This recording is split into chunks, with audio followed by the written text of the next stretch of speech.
সুইজারল্যান্ডে অনুষ্ঠিত হয়ে গেল যুক্তরাষ্ট্র ইরান শীর্ষ পর্যায়ের সমঝোতা বৈঠক।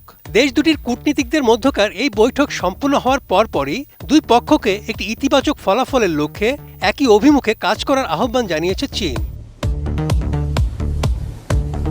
২২ জুন চীনের রাজধানী বেইজিংয়ে আয়োজিত এক সংবাদ সম্মেলনে দেশটির পররাষ্ট্র মন্ত্রণালয়ের মুখপাত্র গুয়ো জিয়াকুন জানান, বেইজিং আশা করে যুক্তরাষ্ট্র ও ইরান আলোচনার এই বর্তমান ধারাটি বজায় রাখবে এবং চূড়ান্ত সাফল্যের জন্য একযোগে ইতিবাচকভাবে অগ্রসর হবে। সুইজারল্যান্ডের লেক লুসার্ন শীর্ষ সম্মেলন শেষে প্রথম দফার উচ্চ পর্যায়ের সংলাপ থেকে বড় ধরনের কূটনৈতিক অগ্রগতির যৌথ ঘোষণা আসার পরপরই বেইজিংয়ের পক্ষ থেকে এই আনুষ্ঠানিক প্রতিক্রিয়া জানানো হলো।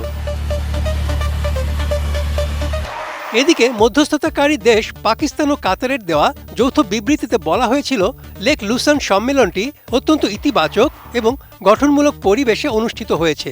চলমান এই শান্তি প্রক্রিয়াকে আরও এগিয়ে নিতে এবং শর্তগুলো চূড়ান্ত করতে দুই দেশের জন্য একটি বিশেষ কার্যপ্রণালী তৈরি করা সহ বেশ কিছু উৎসাহব্যঞ্জক অগ্রগতি অর্জিত হয়েছে।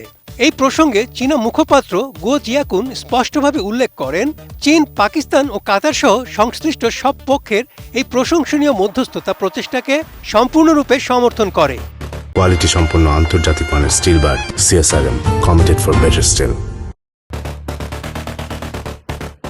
সুইজারল্যান্ডের বুর্গেনস্টকে অনুষ্ঠিত এই দীর্ঘ প্রতীক্ষিত সরাসরি সংলাপে মার্কিন প্রতিনিধি দলের নেতৃত্বে ছিলেন যুক্তরাষ্ট্রের ভাইস প্রেসিডেন্ট জেডি ভ্যান্স এবং অন্যদিকে ইরানি প্রতিনিধি দলের পক্ষে নেতৃত্ব দেন দেশটির পার্লামেন্টের স্পিকার মোহাম্মদ বাঘের গালিবাফ। বৈঠকে দুই দেশের শীর্ষ নেতারা গত ১৭ জুন স্বাক্ষরিত ঐতিহাসিক ইসলামাবাদ সমঝোতা স্মারক সফলভাবে বাস্তবায়ন করার নানা উপায় ও কৌশল নিয়ে দীর্ঘ কয়েক ঘণ্টা নিবিড় দ্বিপক্ষীয় আলোচনা পরিচালনা করেন।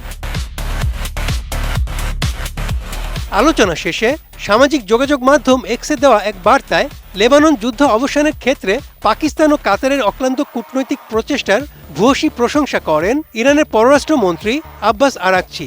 তিনি জানান, যুক্তরাষ্ট্রের সঙ্গে হওয়া এই আলোচনার মাধ্যমে লেবানন ইসরায়েল যুদ্ধ অবসানের পাশাপাশি ইরানের অর্থনীতির ওপর আন্তর্জাতিক চাপ কমাতে তেল ও মেট্রোকেমিক্যাল রপ্তানির আইনি ছাড় নিশ্চিত করা সম্ভব হয়েছে।